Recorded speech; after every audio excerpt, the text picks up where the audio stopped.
आलम की हज़ारहा बरस की तारीख़ का एक बड़ा सबक ये है कि जिस कौम का कोई रहनुमा ना हो वो जल्द ही तारीक रास्तों की भूल भुलैयों में गुम हो जाती है।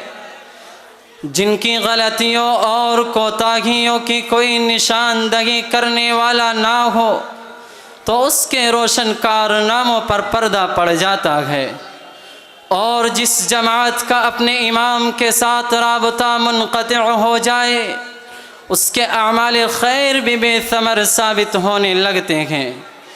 तारीख़ के इस सबक को नमूना या इबरत बनाते हुए हम ज़रूरी समझते हैं कि इस इजलास का भी कोई रहबर और रहनुमा मुतय्यन कर ले जिसकी दस्तगिरी और रहनुमाई इस कश्ती को साहिल मुराद तक पहुँचा सके। क्योंकि सफ़र नाक़िस की रहता है, कभी मंजिल नहीं मिलती। सफ़र नाक़िस की रहता है, कभी मंजिल नहीं मिलती। न हो गर रहबरे कामिल, सफ़र कामिल नहीं होता।